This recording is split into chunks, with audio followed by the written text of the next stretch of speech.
পোলাও বসাবার জন্য বিসমিল্লাহ। পোলাও বসাবার জন্য ঘি দিয়ে দিলাম চুলায়, হাঁড়িতে ঘি দিয়ে দিলাম। পোলাও রান্না করবো। পেঁয়াজটা ব্রেস্তা হয়ে গেছে।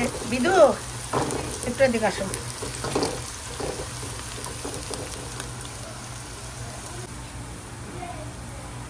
এখন পোলাও চালটা আমি ঢেলে দেবো, ব্রেস্তা হয়ে গেছে। পরে আমি একটু রান্নাটা শেষ করে নেই।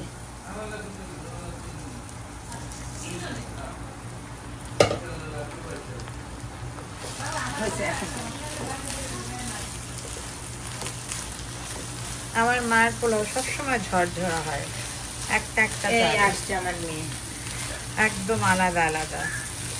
সবার পোলাও কেমন জানি কেটে কেটে উঠাতে হয়, কিন্তু আমার মার পোলাও সব ঝরঝরা। আর মার প্রশংসা করো না, পৃথিবীর সবাই তাদের মাদের নিয়ে প্রশংসা করে।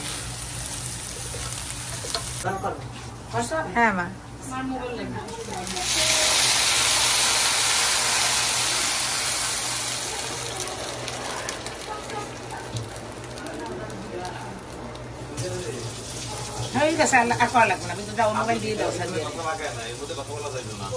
আমরা আবি যাবি যা খুশি একটু আগে কইছি মোর বেড়া এর ফোনে কাল লাগবে না।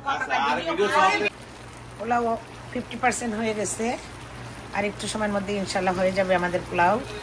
আলহামদুলিল্লাহ ঈদ পোলাও রান্না করতেছি আমি। পোলাওর ভিডিও অনেক দিছি, কিন্তু এটা ঈদ পোলাও, স্পেশাল ঈদ পোলাও।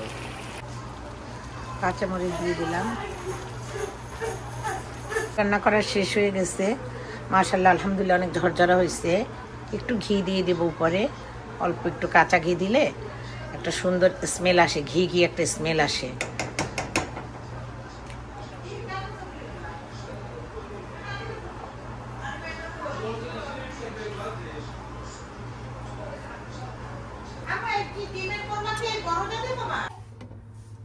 আসসালামু আলাইকুম, আমি হচ্ছে জাহানারা মাহবুব, তার বৌমা, মানে আমার শাশুড়ির বৌমা। তো দেখেন পোলাওগুলো কি সুন্দর ঝরঝরা হয়েছে। আমি এক সাইড থেকে উঠাই দেখাই আপনাদেরকে। মাশাআল্লাহ, আসলে আপনি যতই পারদর্শী হন, পাশে যদি শাশুড়ি দাঁড়ানো থাকে আপনার কিন্তু একটু ভয় কাজ করে, আরে পড়ে গেলে কিনা হয়। কিছুই বলবো না, এই জন্য একটু সাবধানে উঠেছে। আর বেরো না, তোমার শ্বশুরিয়ে দিব তো আর।